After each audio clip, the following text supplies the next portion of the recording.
Okay, so back in the shop and doing more work on the truck today. Well, we're going to talk about something a little different. We're going to talk about why cold air intakes suck. Literally. But we're also going to talk about why they actually do suck, other than the actual reason that they're an intake and they suck air. Duramax trucks, when the fan turns, it's going this way. So as the fan turns, which is down in there, all this hot air from the engine is literally being brought up over into this area here, and then it's literally being pulled in through your air filter and into the truck. And so basically all you're doing is basically pulling super hot air into the truck while it's running, and that doesn't do good for any vehicle, whether it's your Duramax or your normal vehicle. Intake temps and stuff like that can really make a difference on how the truck runs. And personally, you'll have a bunch of people out there telling you that for Duramax trucks, cold air intakes aren't a necessity. A lot of people will tell you that they are only really needed if you're pushing over like 500-600 horsepower. And well, I mean, this is pretty much a stock Duramax. I mean, it's got a bully dog tuner in it, but it's not tuned, or it's not, I mean, it's tuned, but it's not tuned in the sense that this thing is, screaming down the highway. And the other thing is that, so, this thing is in need of repairs. You can see that coupler is all worn and needs replaced, and this coupler is all worn and replaced. And I mean, the air filter itself is gross and disgusting. And I mean, I took a look at what it was going to cost just for an air filter on this thing. I mean, I could clean it, but I mean, the cleaning kit for this thing is, $60. Air filter for it is anywhere between $100 to $150, depending on where you buy it or who you get it from. So I thought, you know what, we'll just keep it simple.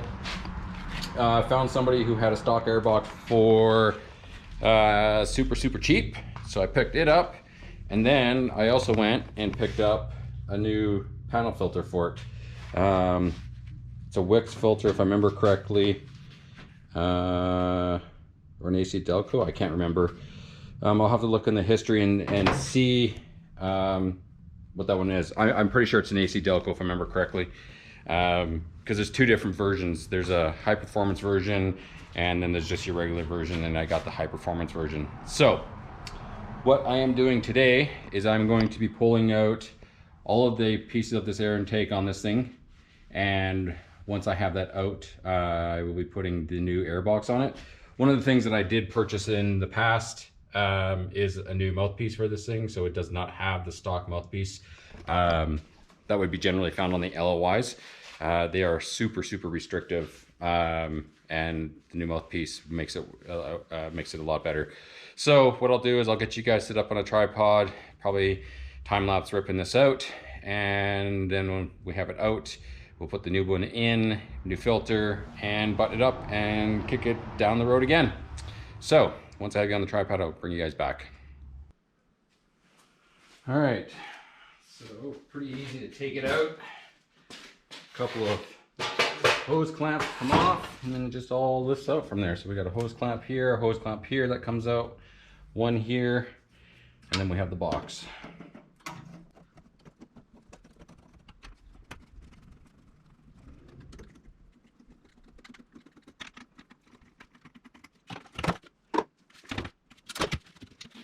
Intake is off.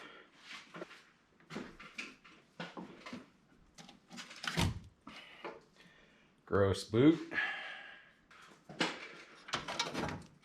Other gross boot. And last but not least, the old MAF sensor. That still needs to be switched across.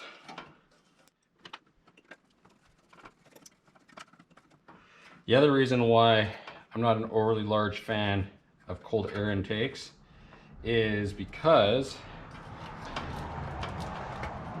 they need to be cleaned, and when they're cleaned, people have a tendency when they're oiling them to re-oil them too much. And when you re-oil a cold air intake filter, it can actually build up on the inside of the sensor and cause improper readings.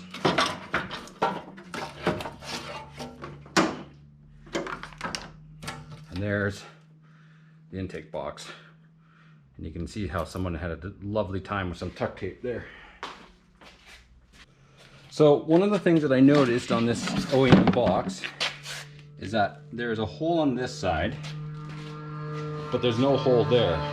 Now, this is just like a soft piece of metal. So I don't know if this is stock or if this is like that tar paper that you put on your roof. I don't know, but I will be taking this off.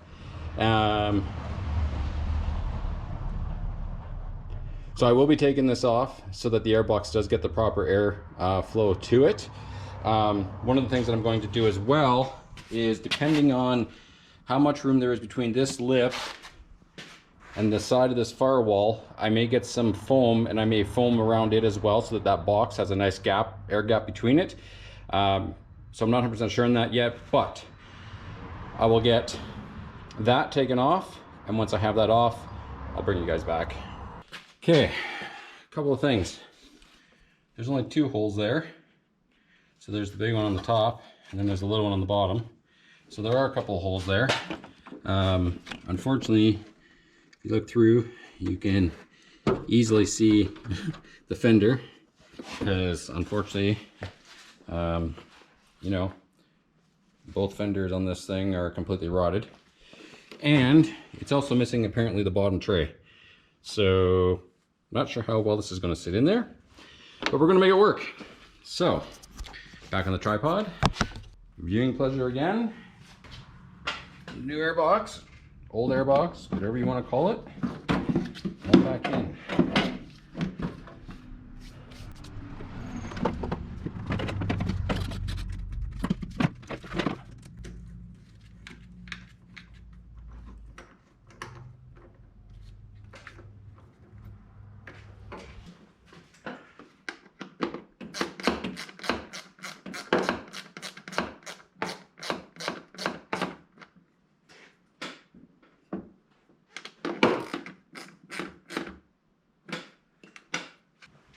Well, I went and looked in my pickle trunk and I found 2 of what I was hoping I could find to secure this. Because honestly, I hate Phillips screws.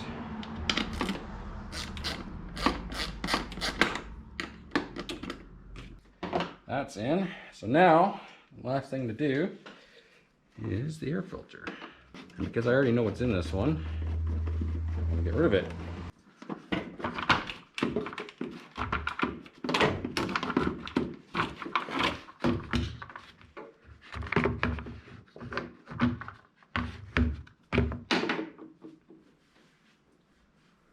And just like the other one, a very crappy air filter.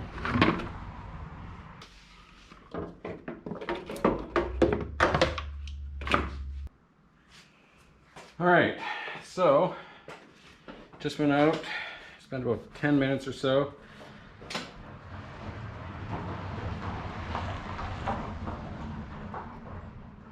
So just spent about 10 minutes cleaning this out, and there was a lot of heavy grease. It's still not perfect, but it's better. I will have to keep an eye on it, especially with the side of this truck being open like that.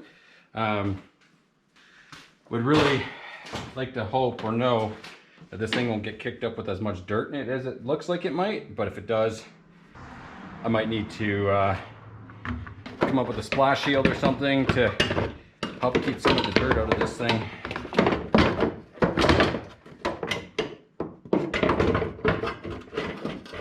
But I also need to get the bottom tray for this thing because that's missing somewhere. So I don't know what happened to that.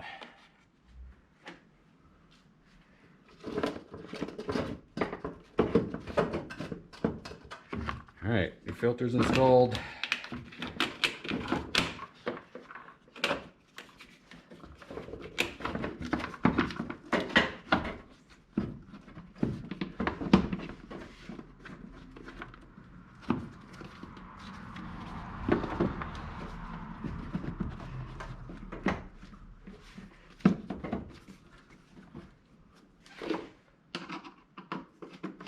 I think the next time I do a filter, I'll actually just take this whole thing off because it's a little snug in there for that lid. I'm also missing 2 screws for this. So I probably want to try and track those down somewhere.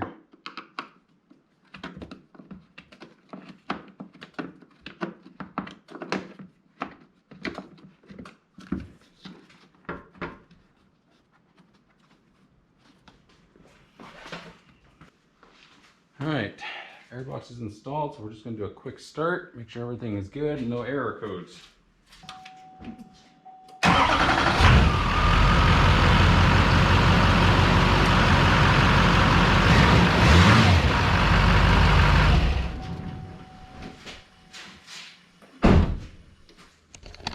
Well, as you heard, it just started, so there's no error codes in it.